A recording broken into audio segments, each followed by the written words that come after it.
편에서 영상 파일의 종류, 그러니까 음악이나 영상이나 그거에 대해서 뒤에 따라붙는 확장자가 무엇인지 그거에서 배웠는데, 안 보신 분들은 꼭 한 번씩 체크업을 해가지고 그걸 보시길 바라겠고, 오늘은 영상 구성의 이해, 도대체 과연 영상이란 무엇인가, 그거에 대해서 오늘은 설명을 하겠습니다.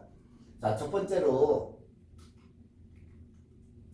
영상 구성의 이해는 우리가 일반적으로 영상이란 무엇인가, 자, 과연 영상이란 무엇인가, 영상에 이제 개념이 있는데, 토탈적으로 영상이라는 것은 말 그대로 표상, 심상, 화상, DV, 그 다음에 영화, 사진을 통해서 상호 연계성을 갖는 하나의 완성된 상을 가지고 우리가 영상이다 이렇게 얘기를 하는데, 즉 영상은 기계를 통한 기계에 의해 화면에 비치는 그런 재생상이다, 그렇게 우리가 얘기를 해요. 자, 그러면 영상의 영과 상은 무엇일까? 영은 빛이 닿아서 물체의 모습이 확연히 이렇게 나타나는 것을 우리가 영이라고 하는데, 다른 말로 바꿔보면 다른 빛을 받아서 빛이 난다. 그리고 그림자를 만든다. 그리고 또 하나는 빛이나 그림자가 나타난다. 그게 바로 우리가 얘기하는 영이고, 또 하나는 상은 그림과 같이 쉽지 않은 대상, 닮은 꼴, 이런 것이 마음에 떠오르는 그냥 이미지를 얘기하는 게 우리가 상이다. 그렇게 해서 같이 붙여지니까 상호 연계성을 갖는 상이 맺혀지는 완성된 상을 우리가 영상이라고 이렇게 부른다. 네. 간단하게 이제 설명을 하는 거예요. 자, 우리가 이렇게 보면 상의 종류도 있어요. 네. 그냥 일반적인 그냥 상 하면 뭐 이렇게 쳐다봐가지고 그냥 보고 넘어가는 그런 상도 있지만은, 일단은 영상에서는 우리가 상의 종류도 있다는 것을 여러분이 이번 시간을 통해 가지고 이렇게 보면 되는데, 첫 번째로 우리가 이제 지각상이라고 있는데, 이거를 다른 말로 하면 표상이다 이렇게 얘기하는데, 우리가 실제로 봐가지고 육안으로 보이는 상을 갖다가 우리가 표상이다, 지각상이다 이렇게 얘기를 해요. 그 다음에 또 뭐가 있느냐, 상상이 있어요. 상상. 그러니까 말 그대로 심상, 인사이드, 이 마음속에 떠오르는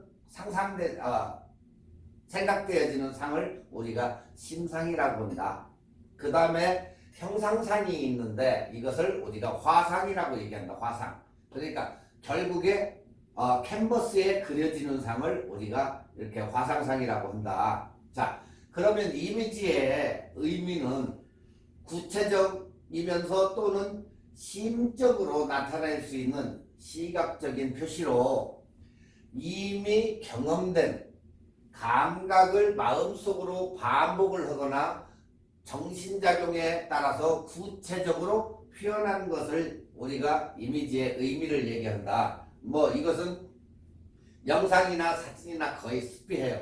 그렇기 때문에 여러분들은 벌써 사진을 접하고 영상으로 넘어왔기 때문에 거의 그거에 따른 사진의 구도나 이게 거의 습비해요. 그렇기 때문에 그걸 잘 응용해가지고 이렇게 보시면 더 빨리 이해가 올 거라고 봐요.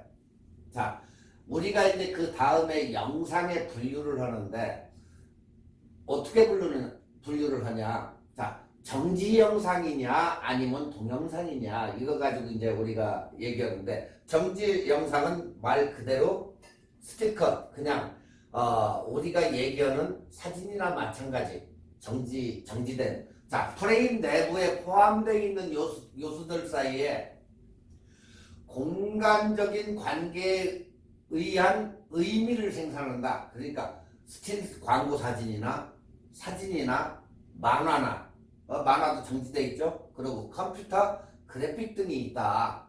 그러면 동영상은 뭐냐? 시간적 전개에 따라서 선정적인 내러티브 성격을 가진 그런 TV나 영화나 컴퓨터 그래픽이나 그러니까 가상현실을 통한 동영상, 광고 뭐 이런 것들이 있다. 자, 여기서 내러티브란 뭐냐? 일련의 사건을 가해지는 서사성을 말한다. 스토리와 조금 다른 의미로 쓰이는 내러티브는 언어로 기술이 불가능한 모든 종류의 서사성을 분류를 포함하는 것으로 그 이야기에 우리가 개념으로 이해를 해요.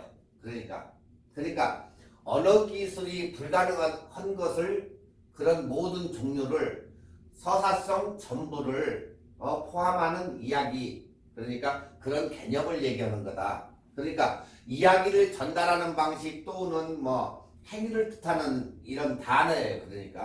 그러니까 우리가 지금 이것을 갖다가 딴 적으로 얘기하면 작가나 감독이 A라는 주제를 독자나 관객들에게 전달하기 위해서 사용되는 하나의 소품 아니면 음악, 대사 이런 것을 총집합으로 만들어 놓은 그것을 갖다가 우리가 집합체를 갖다가 내러티브라고 한다. 간단하게 그냥 좀 어려우시면 그냥 여러분 차트를 보고 인터넷이나 이런 데에 접속을 하셔가지고 한번 찾아보셔도 이거 내러티브에 대해서는 거기에 많이 나와 있으니까 이렇게 보시면 돼요. 자, 영상에 이제 그 다음에는 이제 영상의 특징인데 영상은 카메라의 눈으로 촬영을 의식을 하고 시각, 사상 등이 결집된 내용을 가진 사람의 눈과 카메라는 기계의 눈, 말 그대로 카메라는 기계이기 때문에 기계의 눈으로 조합하는 하나의 이미지를 창조해서 영상 매체를 그 메시지를 만드는 것을 우리가 그런 특징을 가지고 있다 그 얘기예요.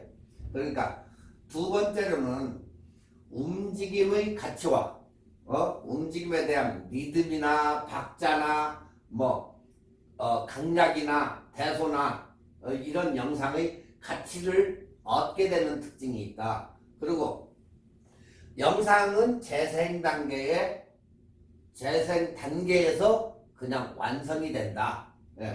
또한 영상의 특징이 또 하나가 영상은 복제가 가능하며 빛에 의해 가지고 생명을 얻는다. 그리고 또 하나는 영상은 프레임에 의해서 메시지의 한계를 가진다는 거예요.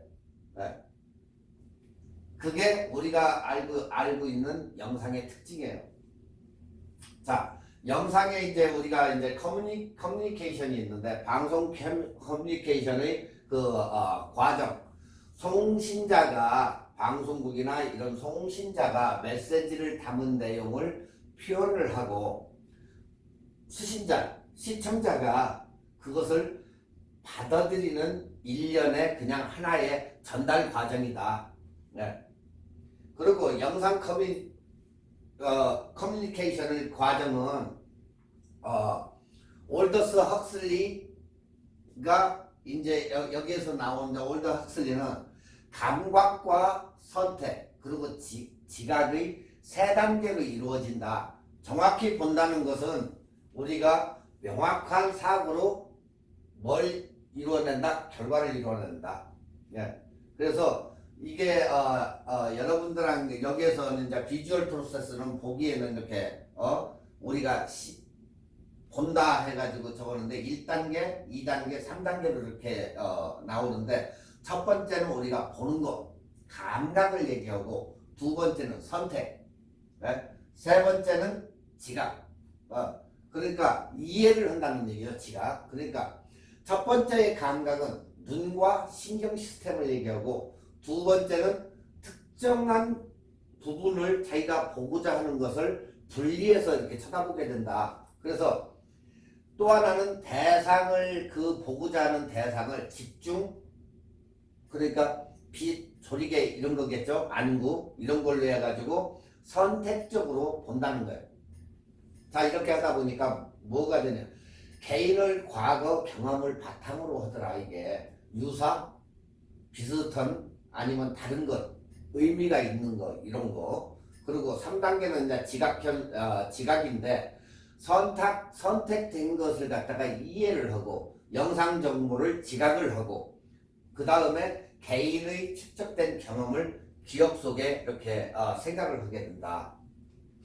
자, 비주얼 커뮤니케이션의 원형 구조가 이렇게 있는데 일단은 알고 그리고 보고 감지를 하고 그 다음에 선택을 하고 그 다음에 인식을 하기도 하고 기억도 하고 이렇게 배우다. 이게 하나의 알고리즘이 선택돼가지고 이렇게 원형 구조로 해가지고 이런 식으로 형성이 되더라는 그런 얘기예요.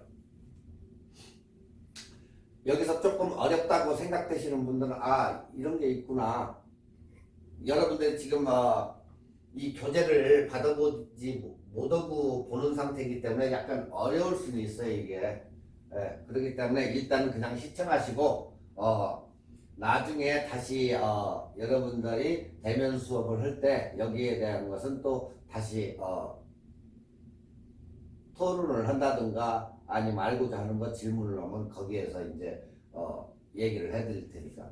자, 영상 구성의 개념이 여기에 이제 나오는데 영상 구성은 개념은 영상을 구성한다는 우리가 그 말은 기술적으로 촬영하고 편집을 한다는 거예요. 그러니까 여러분들이 찍은 것을 어떻게 한다? 촬영을 하고 편집한다 그 말하고 똑같은 그 얘기다. 그러니까 시각적인 요소는 샷과 컷. 전 시간에 배웠죠. 샷, 컷.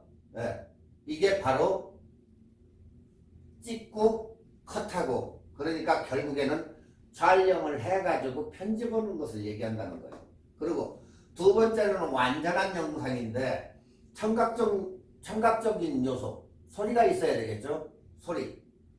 왜 그러냐면 들어야 되니까. 그러니까 편집을 해가지고 듣고 그 다음에 시각적인 요소와 청각적인 요소를 조합시켜가지고 보는 사람들에게 정서 그걸 끄집어내. 그래야 그 영상을 보고 슬퍼서 우는 사람, 좋아서 웃는 사람 이런 게 시각적인 그런 정서적인 반향을 불러일으키면서 보는 이로 하여금 카타르시스를 느끼게 한다. 그 얘기예요 이게.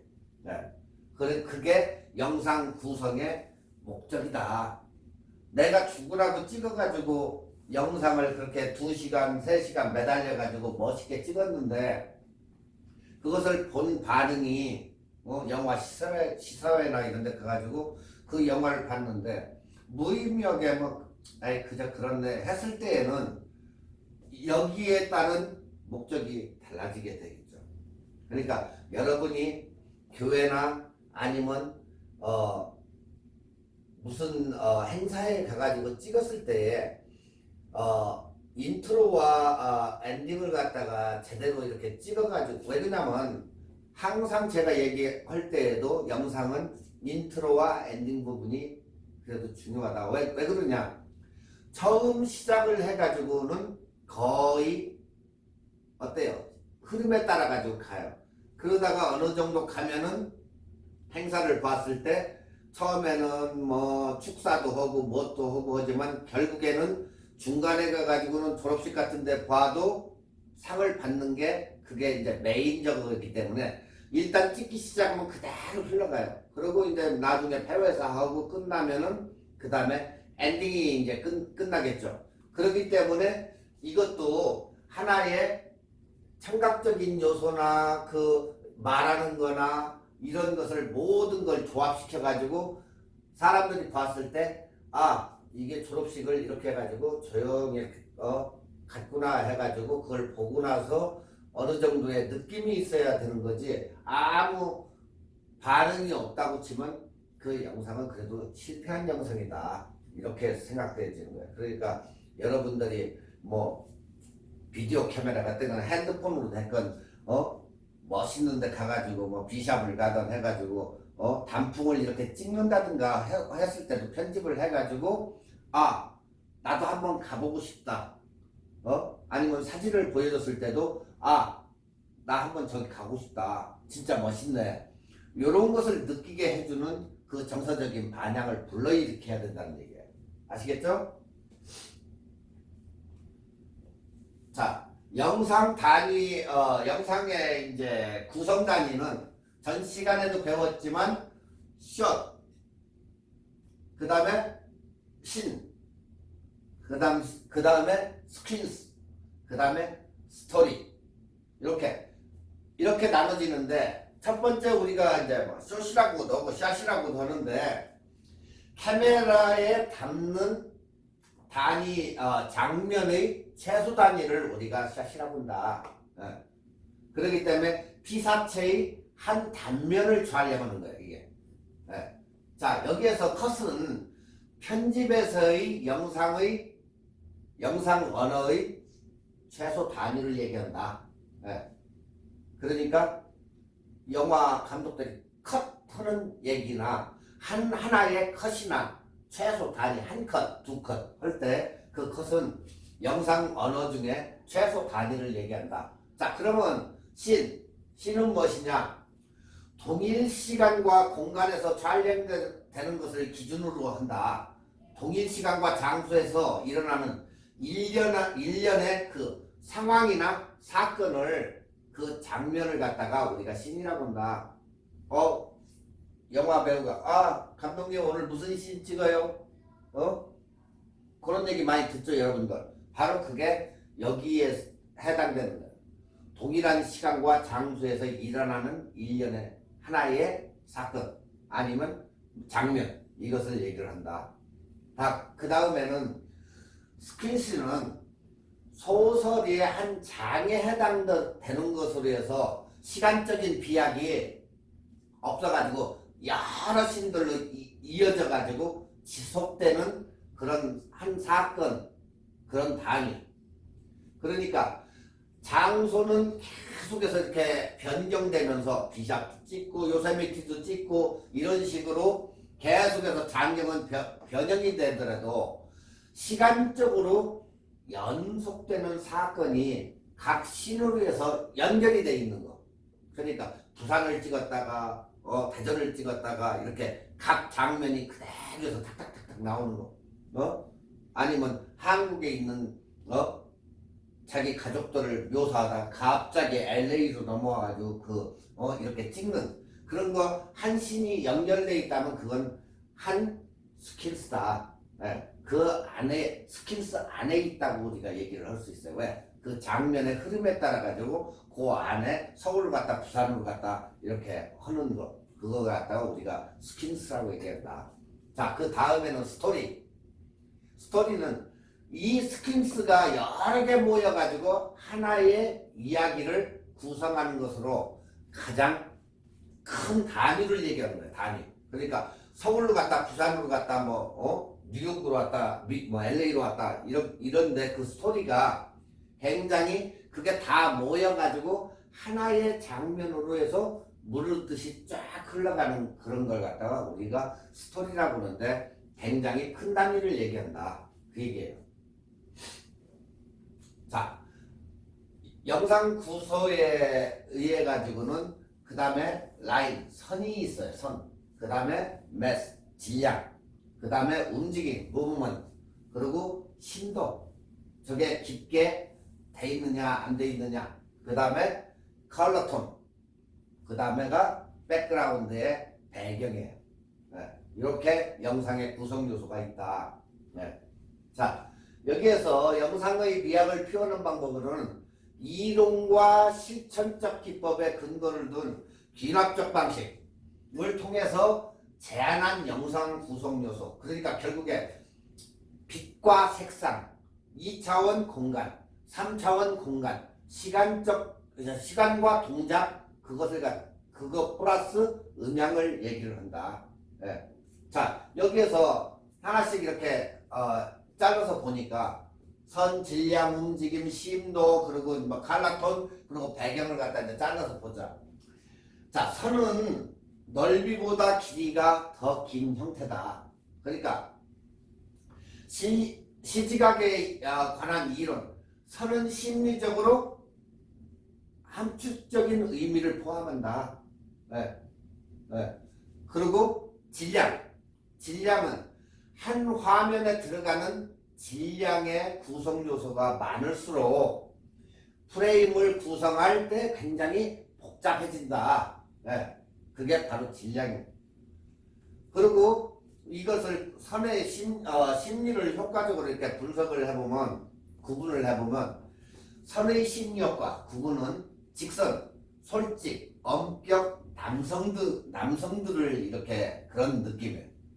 자, 수평선을 이렇게 보면 어때요? 마음이 포근해지고 평온해지고 휴식이나 안정감을 나타내는 거예요. 그러니까 약간은 여성적인 그런 수평선. 근데 직선은 막 엄격하고 남성적인 그런 느낌이 나더라. 그러니까 반대가 되는 거죠. 자, 수직선을 보니까 높이, 제한, 그리고 큰 뜻 등을 담겨 있는 그런 것을 의미한다. 자, 그러면 곡선을 한번 보니까 아름다움, 여러분들도 뭐 거의 아시잖아요. 아름다움이나 매력이나 우아함, 움직임, 그리고 시각적 리듬, 다 어디에 해당돼요? 여성적인 느낌을 여기도 의미를 하는 거예요. 자, 대각선을 보니까 대립되고 힘이 있고 동력이 있고 활동력이 있고 동작의 변화 등의 의미가 담겨 있더라. 그 얘기야, 대각선은. 예. 아시겠죠? 거의 이렇게 보면 구도는 결국에 사진이나 이 영상이나 거의 습비하다. 별 차이가 없다는 얘기예요. 자, 움직임을 보니까 카메라의 움직임, 피사체의 움직임, 카메라의 피사체의 동시적인 움직임, 그리고 심도, 가까운 곳에서 먼 곳에 선명도에 영향을 미친다. 그리고 컬러톤은 어때? 주제, 배경, 테마, 그리고 등장인물들이 자신이나 프로그램 내 다른 인물들에 대해서 느끼는 감정 등을 간접적으로 표현하기 위해서 사용하더라. 예. 근데 배경을 보니까 인물을 촬영할 때 항상 염두에 둔다. 예. 그래서 인물체의 배경하고 맞지 않는 거, 뭐 사람이 이렇게 서 있는데 뒤에 뭐 전신주가 뭐 이렇게 서 있다든가 이런 것은 거의 맞지가 않는다. 그렇지만 뒤쪽에 배경이 여자가 서 있는데 주방이 보인다든가 하면 그런 것은 거의 맞아떨어지죠. 네. 이런 때에 항상 인물을 촬영할 때 우리도 사진 찍을 때 뒤 배경이 안 좋으면 어떻게 해요? 이쪽으로 꽃 있는 데나 이런 쪽으로 해가지고 없는 쪽보다 나으니까 소품을 활용을 하던가 해가지고 움직여서 찍는 이유가 바로 그거예요. 자, 여기에서 화면 구도가 이제 또 나오죠. 우리가 항상 사진에서도 누누이 강조하는 게 뭐예요? 3분할법 황금분할이에요. 황금분할인데 뭐 이것은 설명 안 해도 여러분들이 너무나 잘 알고 있기 때문에 이 황금분할 구도는 사진이나 영상이나 가장 조화가 잘 잡힌 구도다. 여러분들은 이걸 굳이 설명을 안 해도 전 시간에 배워서 왔기 때문에 잘 하실 거랍니다.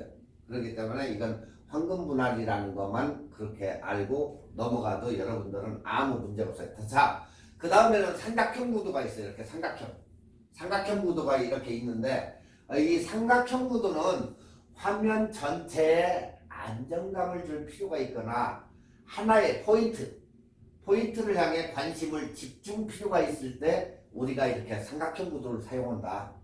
자, 1, 2, 3, 4, 5, 6, 7 이렇게 돼 있죠. 네, 이런 삼각형 구도를 많이 쓴다.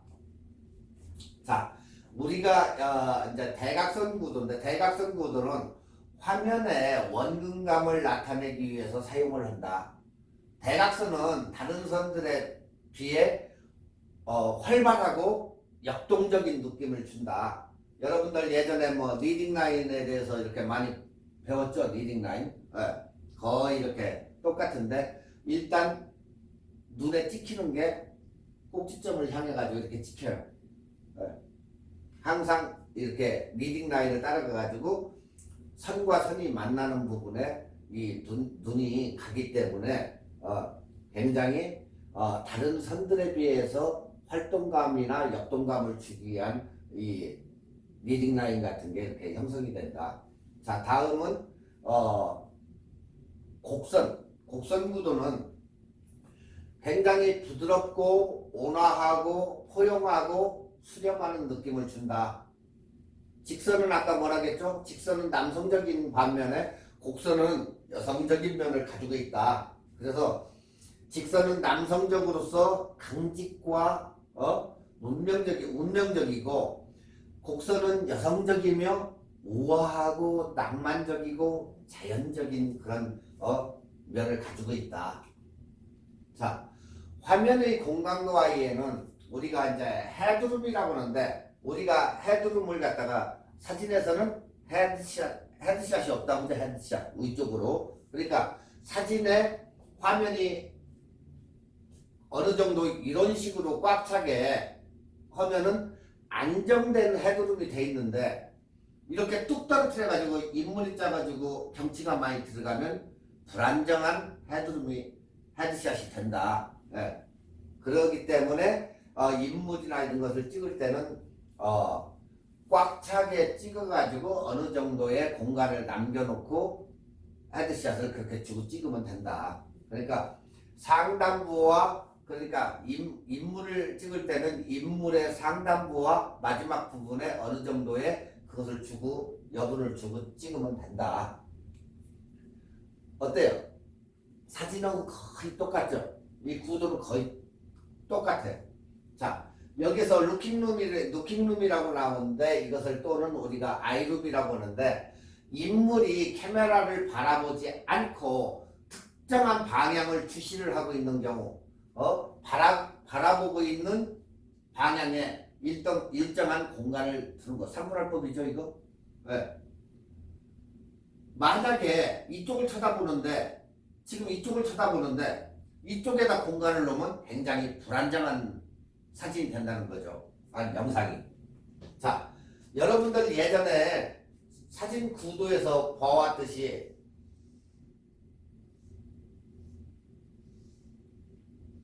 삼분할법에서 항상 제가 강조를 하죠. 이쪽을 쳐다볼 때 여기에다가 공간을 놓으라고 했죠. 만약에 반대로 이쪽 사람이 저쪽을 쳐다볼 때는 여기다 공간을 둬야 되는데 만에 하나 지금 이 사람이 이쪽으로 쳐다보고 있는데 여기다 공간을 두면 사진이 어때요? 엄청 불안한 사진이 되겠죠. 봐도 다른 사람들이 한쪽으로 쏠려 있으니까. 그런데 보통 우리가 해변가나 이런 데 가서 사진을 찍을 때 여기에다가 사람을 놓고 여기에다가 배경을 갖다가 집어넣는 그런 경우도 있어요. 왜? 여 배경을 넣기 위해서. 그렇지만 이 사람은 정면을 응시하기 때문에 상관이 없다는 거예요. 근데 거기에 반해가지고 여기는 쳐다보는 방향이 다르다는 거예요. 항상 피사체가 보는 방향 쪽에 공간을 둬라. 보는 방향 쪽에, 앞쪽에 공간. 사람을 뒤로 밀리는 한이 있어도 앞쪽에 공간을 두면 굉장히 안정감을 느낀다는 거예요. 그게 우리가 얘기하는 3분할법에 의뢰해가지고 사진을 찍는 비디오 영상도 똑같은 이런 구도를 쓴다. 자, 다음에는 리드룸인데 이 리드룸은 움직이고 있는 피사체를 촬영할 때 출연자나 피사체가 진행하고자 하는 진행 방향 앞쪽으로 이렇게 일정한 공간을 둬야 된다. 그렇죠? 그렇다고 얼굴이 잘리면 안 되고 이런 식으로 해서 안정되게 리드를 해가지고 찍어야지. 자, 그러면 줌을 하약해서 줌 아웃을 해요. 아웃을 해가지고 어느 정도를 찍어야 되죠. 그래야 그대로 해서 이렇게 가니까. 자, 반컷을 어느 정도 해서 무릎까지 잘라가지고 딱 이렇게 하다 보니까 어때요? 약간 불안정한 리드가 되는 거죠. 네. 그러니까 항상 이렇게 풀샷으로 잡아가지고 앞쪽에 공간을 둬야 안정된 리드룸이 형성이 되더라. 그 얘기예요. 자, 화면 구성의 기본 원리인데 여기서 통일성도 있고 다양성도 있고 강조, 그리고 속도와 리듬, 그리고 비대칭 화면의 구도, 여기에 이제 이게 나오는데 일단은 통일성을 보면 화면 내 피사체의 공간 배치, 화면 내 방금 보셨죠? 그 구도의 공간 배치, 관련 있는 것들을 일관성 있게 조립한 화면 구성을 우리가 통일성이 있다 이렇게 얘기해요. 자, 그 다음에 다양성은 뭐냐? 시청자들의 주의를 끌기 위해서 화면의 다양성이 요구를 될 때. 그리고 강조는 뭐예요? 결국에 피사의 심도지. 그러니까 피사의 심도, 얕은 심도를 활용해 굉장히 얕게 활용을 해서 대조적인 칼라톤이 틀리게 명암을 대비를 시켜서 카메라 앵글 등을 이용을 해가지고 그 주제에 대한 관심을 시청자들한테 유도를 시킨다는 거예요. 그게 바로 강조예요. 다음, 속도와 리듬. 분위기에 따라 가지고 줌의 속도를 빠르게 할 것인지 느리게 천천히 이렇게 움직일 것인지 그 속도를 조절하고 리듬에 맞춰 가지고 촬영을 해 가지고 편집하는 것을 우리가 속도와 리듬 그렇게 얘기하는데, 여러분들이 비디오나 이런 거 찍을 때 보면 핸드폰으로 찍을 때는 그게 조금 힘들어요. 힘든데 일반 비디오 카메라를 찍을 때에는 렌즈를 돌린다거나 위쪽에 전진 후진이 있기 때문에 줌인 줌아웃이 위에도 있고 또 손으로도 할 수 있고 이렇게 돼 있어요. 매뉴얼로 하는 사람들은 거의 손으로 하는데, 만약에 자동 오토포커스에다 놓고 찍을 때에는 이것은 어때요? 매뉴얼로 해서 렌즈를 맞추고 그 다음에 줌인 줌아웃은 위에 있는 버튼으로 해서 줌인 줌아웃을 할 때 여러분들이 파워 버튼 옆에 보면 1, 2, 3 뭐 이게 있을 거예요. 그럼 분명히 1이나 2나 3이나 자기가 세팅을 해놨을 거라고. 1번 했을 때는 어때요? 속도가 굉장히 빠르게 뒤로 빠지겠죠. 두 번째는 그 다음에 세팅해 놓은 것은 어느 정도 천천히 움직이는 거. 그리고 아주 굉장히 천천히 움직이는 세팅을 거기다가 1, 2, 3이 있어가지고 그걸 세팅을 해놔요. 그리고 줌인 줌아웃이 보통 위쪽에 두 개가 있는데 하나는 굉장히 빠르게 자동이지만 줌인 줌아웃이 굉장히 빨라요. 하나는 딱 누르면 천천히 움직여요. 네. 그러니까 여러분이 찍을 때 그걸 그러니까 결국엔 기계를 여러분들이 집에서 잘 다뤄보면 뭐 작은 소형 카메라 같은 것은 그런 게 없어요. 그러면 약간 반샤타 누름과 누르는 것처럼 살짝 누르면 이게 굉장히 천천히 오겠죠. 자, 천천히 오는 때와 빨리 오는 때 그 용도에 맞게 해야지, 천천히 가야 될 때를 빨리 가고 빨리 갈 때를 천천히 가고 그건 안 되겠죠. 그러니까 살짝 원 스텝만 살짝 반샷다만 누르면 이 빠지는 게 천천히 이렇게 빠져요. 근데 세게 누르면 팍 빠져버리죠. 똑같은 얘기예요. 아시겠죠? 자, 비대칭 화면의 구도는, 대칭적인 화면은 운동감과 시각적인 그 흥미를 소멸시켜주고, 단조롭고 지루하게 보인다. 그러니까 비대칭적 화면 구도는 될 수 있으면 뭐 관객이나 보고자 하는 사람을 지루하게 느끼게 하려면 그렇게 찍으시면 되고, 아니면 비대칭적인 화면 구도를 사용하면 안 된다, 그 얘기예요. 아시겠죠? 여기까지가 지금 여러분들이 보신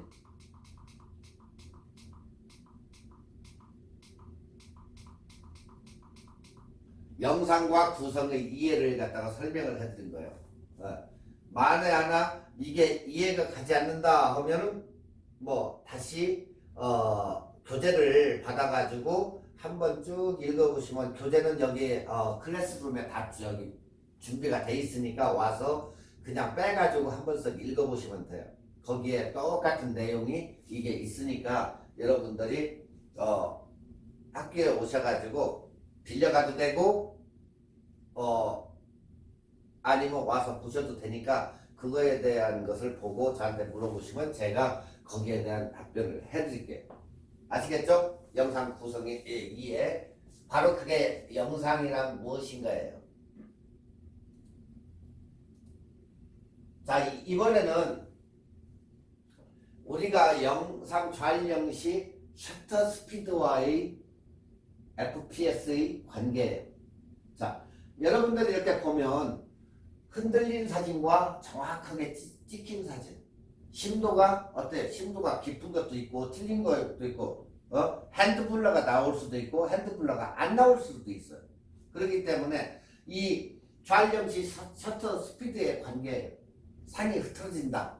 자꾸 초를 갖다가 자꾸 낮춰가지고 찍으면 상이 흐트러질 것이고, 정확하게 스피드를 높여가지고 찍으면 정확하게 나올 것이고, 요 차이예요. 그리고 여기에 뭐가 있어요? 사진에서 많이 배웠죠, 이거? F값이 1.4일 때와 2일 때와 어때요? 셔터가 열리는 그 빛을 받아들이는 게 틀려진다. 사진이 선명하고 흐릿해지고, 여기에서의 그 관계가 여기도 있다, 영상에도. 자, 첫 번째가 셔터 스피드인데, 이 셔터 스피드나 프레임 퍼 세컨이에요.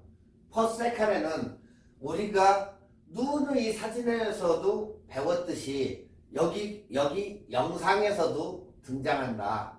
이 전자와 후자의 관계는 서로 떼어낼 수가 없다. 사진이나 비디오 카메라나 거의 습비하기 때문에. 이것은 이러한 기기들은 뭐 좋은 거가 됐든 나쁜 것이 됐건 이것은 어딜 가나 쫓아다녀요. 이 연관관계는. 자, 우선 우리가 얘기하는 셔터 스피드를 한번 보자. 자, 셔터 스피드를 빠르게 했거나 늦게 했을 때 과연 무슨 결과가 나타날까? 자, 셔터 스피드를 빠르게 했다. 스포츠 손흥민이가 공을 빵 차고 하는데 굉장히 스피드 있게 달릴 때 셔터 스피드를 늦추면은 상이 다 날아가겠죠. 근데 셔터 스피드를 빠르게 하니까 이렇게 정확하게 잡히더라. 근데 셔터 스피드를 저 강변에서 불꽃놀이 이거 불 붙여가지고 막 해가지고 글씨를 쓰고 이러고 있어. L자 쓰는 사람 L자를 쓰고 하다 보니까 셔터 스피드를 늦게 줬을 때 뒤쪽에 있는 피사체들은 어때요? 잘 안 보이겠지. 상이 흔들리니까. 그런데 이렇게 글씨가 나타나더라. 5를 갖다가 이렇게 돌렸는데 그게 느리게 이게 셔터 스피드가 찍기 때문에 이 글씨가 형성이 된다. 이렇게. 그래서 스마일 하고 이렇게 나오죠. 자, 그래서 영상에서의 셔터 스피드를 분류를 해보면 첫 번째, 밝기의 변화다. 밝기의 변화. 자, 초가 아래로 사진처럼 내려가니까 화면은 밝아진다. 그리고 위로 120분의 1, 125분의 1, 뭐 250, 350, 500 이렇게 올라가니까 어때? 영상은 어두워진다. 이건 사진하고 똑같아요. 영상이나 비디오 카메라나 아니면 왜냐면 기기는 똑같은 기기니까. 예. 이거는 어디 가서나 변함이 없어요. 자, 즉 30분의 1초가 60분의 1초로 변하면 빛의 밝기가 어떤다? 반으로 변한다. 반으로. 그러면 어떻게 된다? 어두워진다. 깜깜해진다 조금. 이때에 우리가 빛의 밝기가 2배로 변화하는 단위를 뭐라고 하죠? 스탑이라고 하죠. 원스텝. 네. 스탑이라고 해요. 이것도 여기에서도 셔터 스탑이라고 해요. 그래서 스탑이라고 해요. 우리가 원스탑 사진 그거 지금 어두우니까 원스텝 올려서 찍어. 원스텝 몇 배? 2배로 변화하는 단위. 사진도 똑같아요. 여기도 똑같고 원스탑 내려 그러면 또 2배가 내려가는 거예요. 자, 30분의 1초가 60분의 1초로 변한 빛의 밝기가 굉장히 이렇게 반으로 변하는데 그러면 어두워진다. 그게 2배로 오기 때문에 그 변화하는 단위를 우리가 스탑이라고 한다. 그래서 원스탑 올려, 투스탑 올려 하는 이유가 바로 여기에 있다. 사진에서도 여러분들 누누이 이것을 얘기해가지고 배웠을 거예요. 이걸 갖다가 우리가 스탑이라고 한다. 어디에서 많이 나온다? 등간호출에서 많이 나온다. 자, 두 번째. 이것은 여러분들 지난번에 사진 시간에도 똑같은 이것을 배웠어요. 자, 우리가 흔들리는 거 사진에서 뭐라 했어요? 모션 블러냐 아니면 핸드 블러냐 그 얘기예요. 핸드 블러는 우리가 손을 떨어 가지고 이게 흔들릴 때는 우리가 핸드 블러라고 하지만 우리가 찍었을 때 이렇게 나머지 피사체들은 가만히 있는데 움직이는 물체를 갖다가 그게 흔들리는 거, 움직이는 물체가 흔들릴 때는 우리가 바로 모션 블러라고 한다. 자, 지나가는 자동차들을 딱 찍었어. 근데 산이며 이런 것은 움직이지 않는 물체이기 때문에 그대로 있어. 건물 앞에서 사람 지나가는 사람을 찍었어. 그랬더니 건물이라 이런 것은 깨끗이 나왔는데 걸어가는 핸드백 메고 걸어가는 여자만 딱 이렇게 흔들린 사진. 이걸 갖다가 우리가 모션 블러라고 한다. 네. 여기도 똑같아요. 그래서 우리가 사진에서도 핸드 블러냐 모션 블러냐 이것을 갖다가 구분해내는 것. 자, 여기서도 지금 2층 버스가 이렇게 영국에서 전화박스 앞에서 싹 시내를 주행을 하고 있는데 여기서도 차가 싹 흔들려. 자, 우체통이 움직일 일은 없겠죠. 그렇지만 어때요? 건물도 글씨도 나오고 다 나오는데 달리는 차만 싹 스피드감이 있게 나타나죠. 이럴 때는 우리가 모션 블러다 이렇게 얘기해요. 자, 영상 및 애니메이션 같은 연속한 그림들이나 스틸 이미지, 사진 뭐 이런 거에 속하겠죠. 이미지 속에 비치는 빠르게 움직이는 물체의 뚜렷한 줄무늬들이 나타나죠. 여기 스피드감이 이렇게 줄무늬들이 나타나는데 그 줄무늬 그것을 갖다가 우리가 모션 블러라고 얘기한다. 노출이 굉장히 길거나 움직임이 굉장히 빠르게 아니면 프레임 하나를 촬영하는 동안 영상이 변화할 때 이러한 현상이 나타난다. 그래서 테스팅을 딱 해봤더니 프레임을 달릴 때도 이렇게 해가지고 하늘빛이나 이렇게 흐트러짐이 이렇게 모션 블러가 나타나더라고요. 여기도 차도 옆에다가 카메라를 문짝에다가 저기 고무로 해가지고 딱 장착을 하고 달리면서 찍었더니 차는 그대로 있어요. 그렇지만 주위에 달리는 쪽을 이렇게 보면 이런 식으로 여러분들 뭐 영화 보시면 액션씬 이렇게 할 때 보면은 그냥 이렇게 들고 찍지만은 차에 올려가지고 찍는 경우도 거기서 운전하는 척 하면서 차 위에 올라가 가지고 보면 밖에는 움직이겠죠. 거기는 모션 블러가 나타나요. 그렇지만 둘이 얘기할 때는 그 차 안을 찍기 위해 가지고 그렇게 차를 통째로 올려 가지고 끌고 가면서 이렇게 찍는 그런 경우도 있고, 이렇게 차 옆에다가 장착을 해 가지고 렌즈를 딱 달아 가지고 달리면서 이렇게 찍는 경우도 있어요. 이런 경우가 모션 블러가 많이 나타난다. 자, 여기에서 사진을 이렇게 찍어가지고 이제 영상을 찍어서 봤어요. 50분의 1초 때 딱 해보니까 어때요? 24 프레임을 주고 찍었더니 어떻게 나갔어요? 완전히 체크 무늬가 흐릿하게 나가버린 거야. 왜? 바람에 펄럭펄럭 하니까 여기는 다 나가버린 거예요. 그렇지만 안쪽에 이런 데를 보니까 원 색감이 그대로 살아있는 거예요.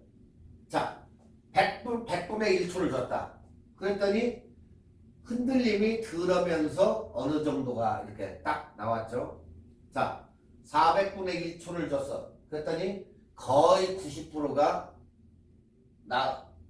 컬러가 확인할 수 있을 정도로 해서 완전히 나와. 자, 더블 많이를 줬어. 이제 1600분의 1초를 주어가지고 딱 찍어보니까 완전한 정상으로 나오더라는데 그대로. 그러니까 손흥민이가 곡을 잘 나고 막 달려가는데 50분의 1초를 주면은 쌩하고 얼굴이 다 나가겠죠. 이 띠가 나타나겠지. 근데 거기에 반해서 100분의 1초 주니까 얼굴 윤곽이 어느 정도 드러나면서 이 스피드감 있게 찍히고, 400분의 1초 되니까 어느 정도 거의 나오고, 1600분의 1초를 주니까 그대로 찍힌 상태로 해서 깨끗하게 이렇게 찍히더라는 거예요. 이 수치에 이게. 자, 왼쪽 그림을 통해서 모션 블러가 어떻게 찍히는지 보십시오. 체크무늬는 특히 잔상이 여러분들 체크무늬 있고 사진이나 비디오나 이런 걸 찍을 때 보면 움직이면 이 잔상이 많이 남아요. 네, 그래서 체크무늬 가지고 이렇게 테스팅을 해본 거예요. 체크무늬는 특히 잔상이 많이 남는다. 바람에 휘날릴 때의 비교표를 보더라도 우리가 육안으로 이렇게 확인할 수가 있다. 그 얘기예요. 아시겠죠? 자, 우리가 모션 블러의 현상이 있는데 이 모션 블러의 현상은 봅시다.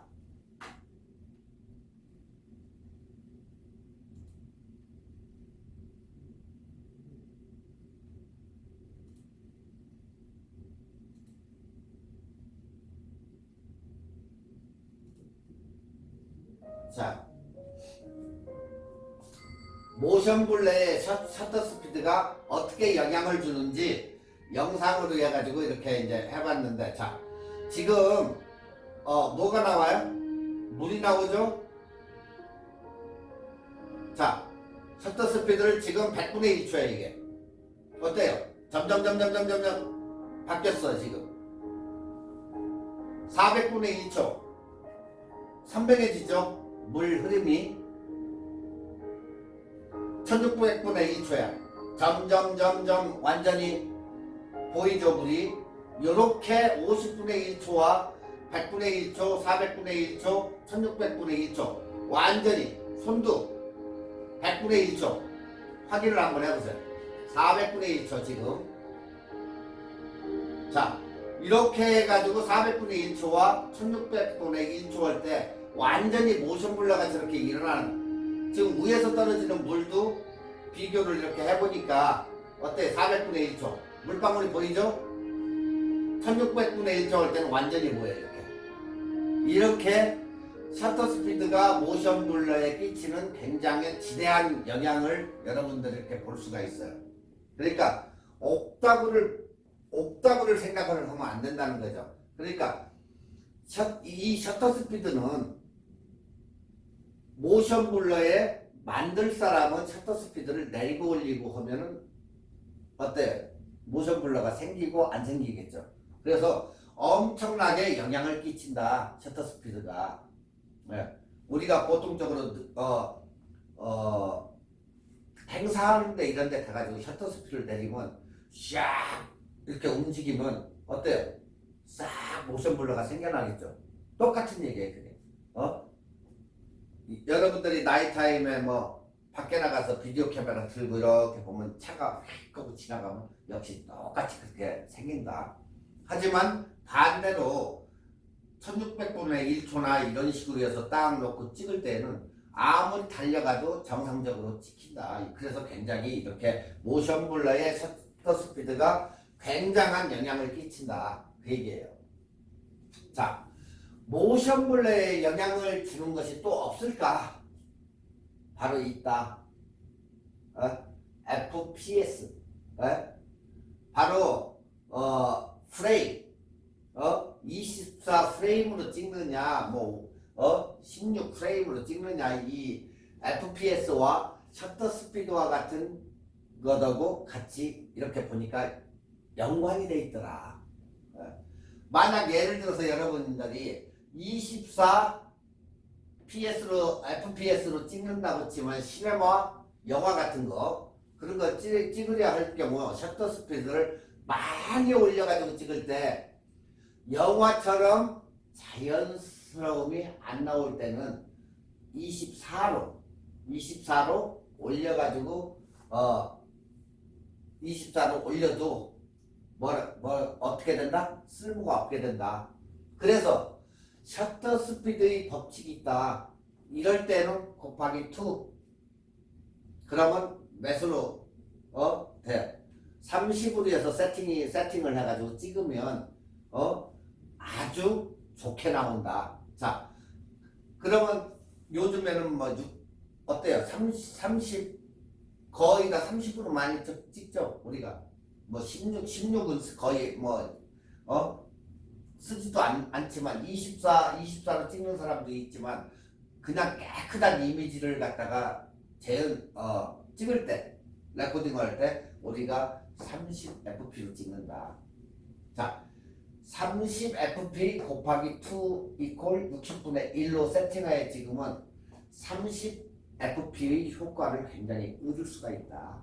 그런데 24fps 곱하기 2를 하면 셔터 스피드가 48 초과되기 때문에 이럴 때는 셔터 스피드가 없다. 그래서 가장 근접한 50분의 1초로 세팅하면 된다.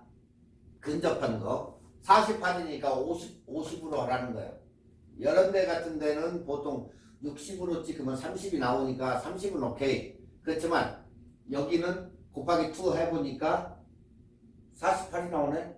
이거 어디로 가야 돼? 아래로 갈까? 아니지. 어디로 가야지? 50분의 1초로에다 맞춰놓고 세팅을 하면 된다.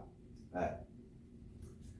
그러니까 이 룰을 갖다가 적용해가지고 찍는 분도 있지만 안 하는 사람도 있으니까 그냥 기억해가지고 이 법칙이 있으니까 이것을 항상 생각을 해서 곱하기 2 해야 되는데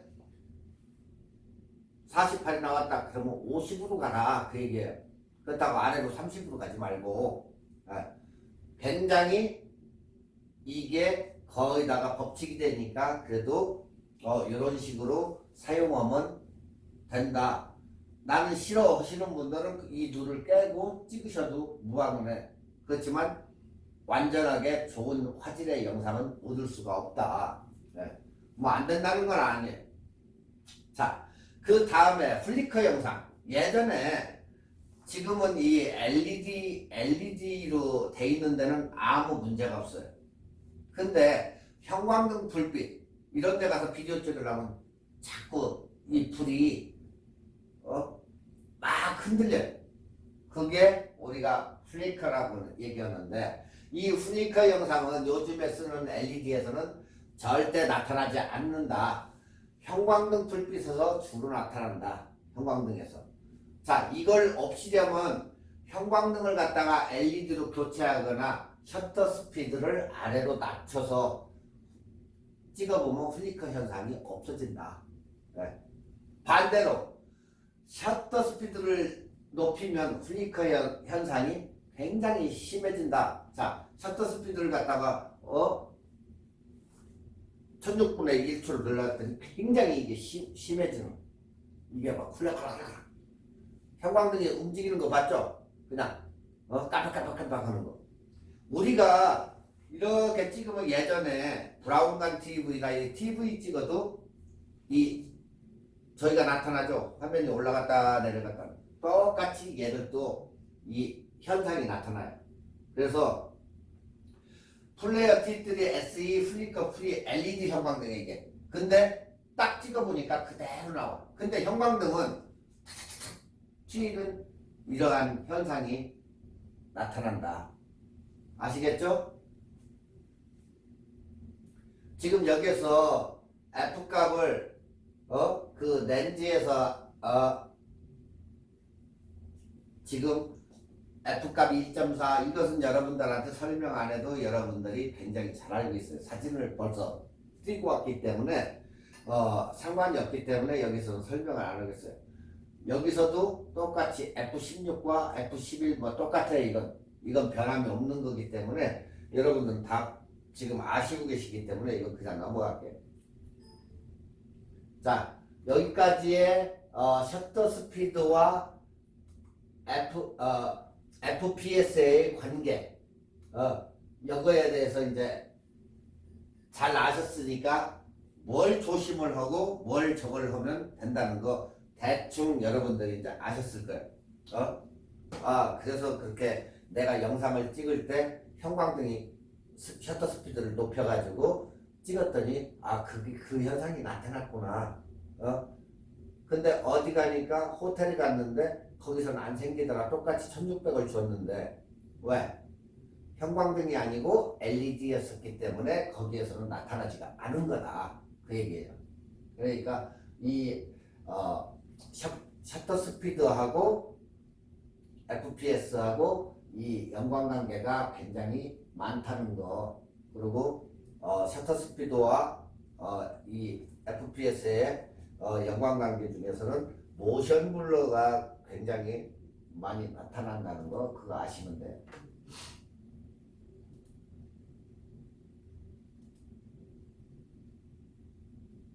자, 이제 다음에는 180도 법칙과 이미지 라인인데 이것은 여러분들이 그냥 하이 레벨 고화질을 찍을 때 그 법칙이에요. 고화질을 찍을 때. 그러니까 여기에 180디그리로 해가지고 찍었는데 카메라를 이렇게 배치를 해놓고 찍을 때 어떻게 찍는 것인지 뭐 한 대 가지고 찍으면 왔다 갔다 하면서 찍겠지만은 카메라가 1번, 2번, 3번, 4번 이렇게 배치를 해놓고 찍을 때는 어떻게 찍는지. 자, 이렇게 해서 찍을 때는 여기는 세 대는 오케이인데 A라는 사람과 B라는 사람이 이렇게 얘기를 하고 있는데 뒤쪽에다 카메라 배치를 하면 굉장히 이건 롱이 된다는 거야. 가운데로 딱 잘라봤을 때. 자, 그러면 이쪽에서 A를 잡던 B를 잡던 이쪽에서는 잡을 수가 있잖아. 전면에서는 두 개를 다 잡을 수 있고. 그렇지만 뒤에서는 뭘 잡을 거냐는 거지. 그러니까 뒤쪽에서는 굉장히 배치가 잘못된 이런 현상이 있다. 그 얘기예요. 자, 이 180도 법칙 행동축은 자, 두 대를 가지고 180도 이내에서 찍을 때는 좌우 이렇게 얘기하는 사람 이렇게 어깨 쪽에다가 이렇게 두 개를 설치를 해놓고 2번 카메라가 A를 잡을 수 있고 1번 카메라가 B를 잡을 수도 있어요. 이렇게 교차해서 그걸 갖다가 우리가 얘기하는 180도 법칙이다 이렇게 얘기를 해요. 자, 여러분들이 이 그림표를 보더라도 A, B 이렇게 돼 있는데 1번과 2번 이런 식으로 해서 교차해서 찍을 수가 있다. 자, 뒤쪽에서 이렇게 보면 1번째 볼 때는 A가 뒤통수 쪽으로 나오고 B가 얼굴이 나오겠죠.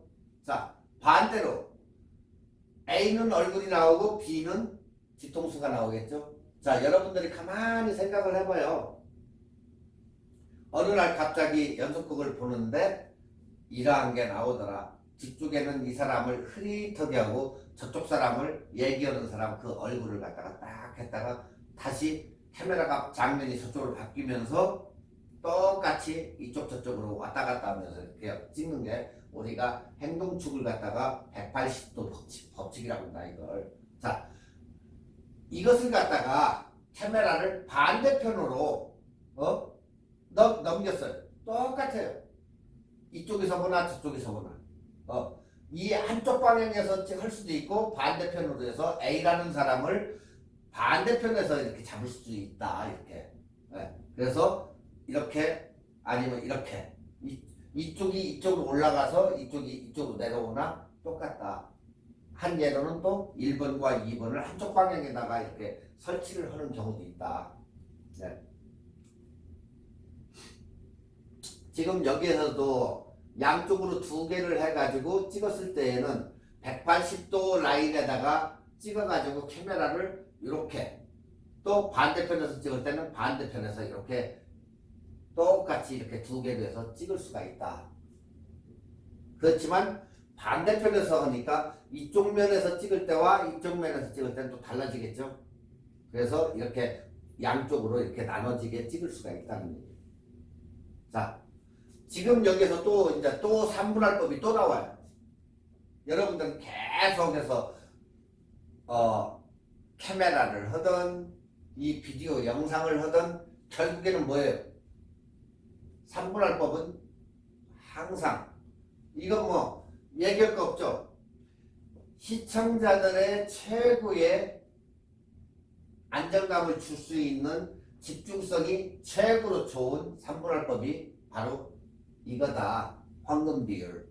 그렇기 때문에 두 명이 서가지고 얘기할 때는 이런 식으로 해서 3분할 안에 넣고 찍고, 반대편에서 좀 전에 봐왔듯이 반대편에서 얘기할 때 찍으니까 이 사람은 뒤통수가 나오고 저 사람은 이런 식으로 해서 비치고, 또 반대로 찍으면 이 사람이 뒤통수가 나오고 저 사람이 찍는다. 단 시선이 어디로 간다? 한쪽 면으로. 항상 시선이 보는 쪽으로 해서 이렇게 찍어준다.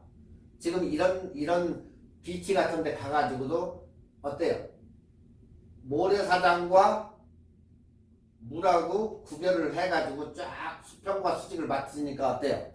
사진이, 영상이 이렇게 깨끗이 나온다. 그래서 못 찍어도 수평과 수직을 잡고 3분할 선에다가 맞춰가지고 그리드 라인에 맞춰가지고 찍으라고 하는 이유가 뭐예요? 바로 이거.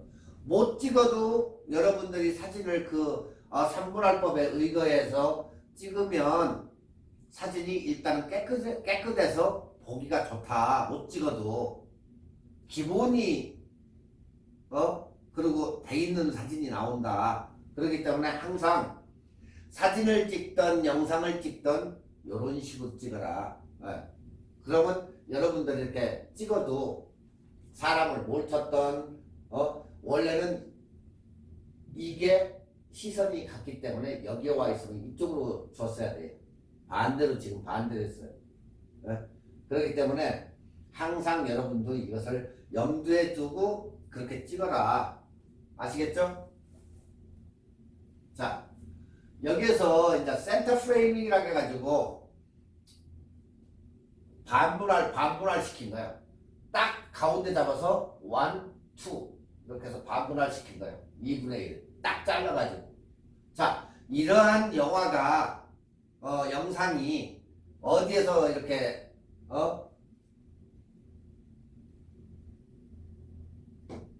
찍는 그 영화의 장면에, 자, 이 영화의 한 장면도 딱 반대를 찍어서 이렇게 분할을 시키고, 그 다음에 웨스 앤더슨 감독의 이 특히다 이렇게 사람들이 얘기하는데 여기도 반대를 분할을 해가지고 딱 찍어요. 여기도 역시 똑같이 반대를 분할해서 이런 식으로 찍고, 여기서도 양쪽으로 이렇게 분할을 시켜가지고 찍는다. 이걸 가지고 우리가 센터 프레이밍이라고 한다. 자, 노스룸 앤 헤드룸. 아까도 얘기했죠. 헤드룸 위쪽.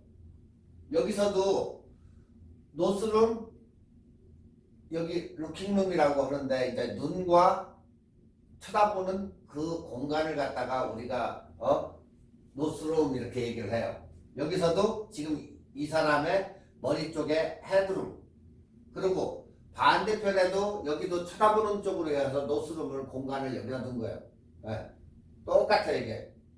그러니까 여기서도 굉장히 불안한 심리를 표현을 할 때, 이런 때 노스룸을 굉장히 좁게 하면 사람 보는 사람으로 하여금 굉장히 불안하게, 나도 같이 불안해지는 거예요. 자, 이 사람을 갖다 요마지겠다면 그래도 조금 안정되겠지만 자꾸 이쪽으로 와서 공간을 좁게 하니까 노스룸이 굉장히 작아지기 때문에 보는 이로 하여금 굉장히 불안해지는 거야.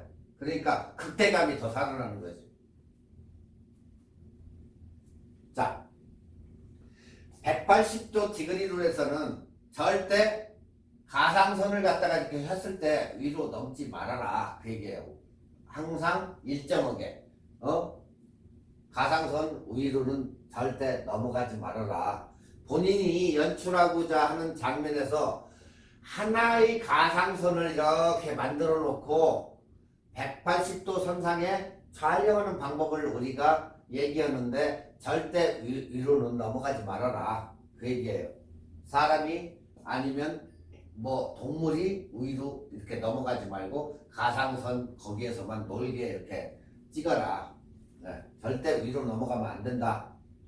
만약 이 180도 디그리 법칙을 깬다면 이 이야기의 단절이나 저기서 얘기하는 단절이나 흐름을 변화를 시켜버린다는 거예요. 네. 즉, 한 공간에서 다른 공간을 형성을 시킨다고 보면 된다. 예를 들어서 이야기하는 피사체를 이렇게 찍다가 카메라가 사람의 뒷면으로 이동하며 목과 허리를 지나가지고 딱 하면 피사체의 얼굴이 분노나 화남을 표시한다고 생각하면 된다. 자, 찍는데 저 사람을 저쪽에서 찍으려고 이렇게 해서 지나갔어. 그 사람 목 줄여서 이쪽으로 이렇게 지나갔어. 그런 짓을 하지 말라는 얘기지. 여기서 딱 찍고 저쪽에 카메라를 설치한 놈으로요. 근데 이게 여러분이 하나로 찍을 때는 그럼 어떻게 하느냐? 찍다가 넘어가냐? 아니면 거기서 빨리 꺼가지고 움직여가지고 다시 온 시켜가지고 찍으면 똑같이 된다. 굳이 편집할 때 잘라도 돼. 이쪽에서 여기까지 하고 넘어가기 전에 띄어서 버리고 그 다음 걸 붙여버리면 똑같이 이러한 형태로 편집이 된다는 얘기지. 자, 30도 디그리를 30도 법칙. 30도 법칙은 미디엄 클로즈업에서 미디엄 숏으로 찍는다. 자, 여기는 헤드샷이 날아갔죠? 이런 식으로. 자, 여기서는 지금 이 각도가 지금 바뀌는 거예요. 네.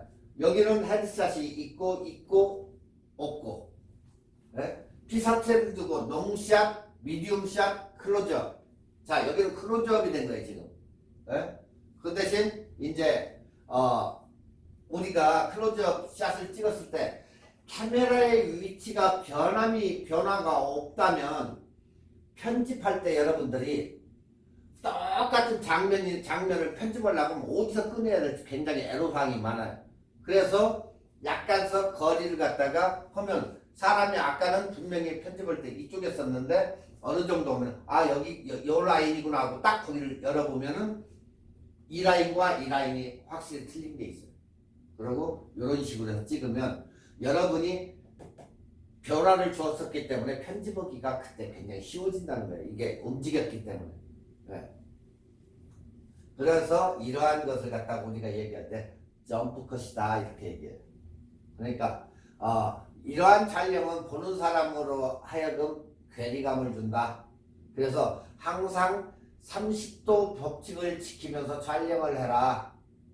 그래서 생긴 이 법칙이에요. 자, 30도. 지금 이 사람 찍은 거나 이 사람 얘를 찍은 거나 이 사람을 찍은 거나 30도에서 이렇게 찍은 거예요. 아시겠죠? 정면에서 찍지를 않았잖아. 약간서 다 틀어져 있잖아. 그래서 이 30도 이상을 바뀌어서 찍지 말아라. 자, 카메라 각도가 30도 이상이 바뀐다 이렇게. 아시겠죠?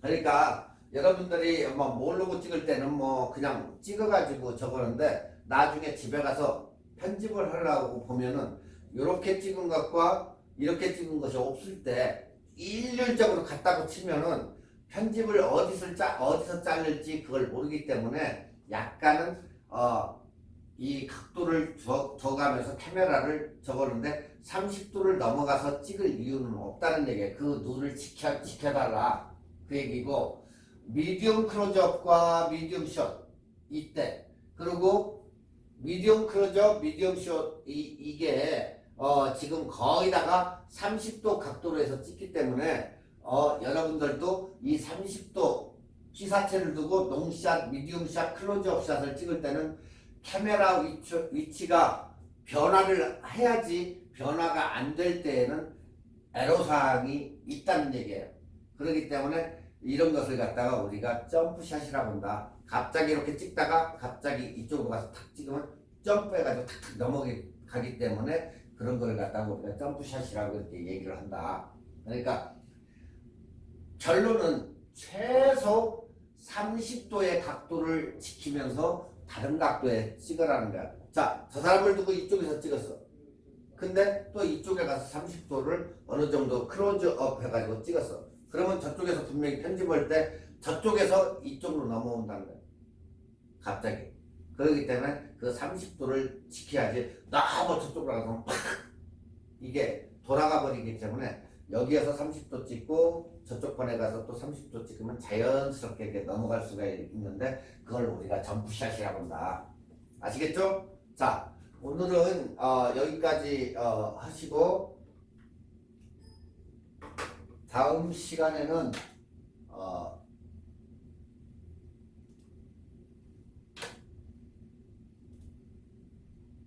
영상의 화각과 구도, 영상의 화각과 구도를 다음 시간에 강의해드리고 제가 볼 때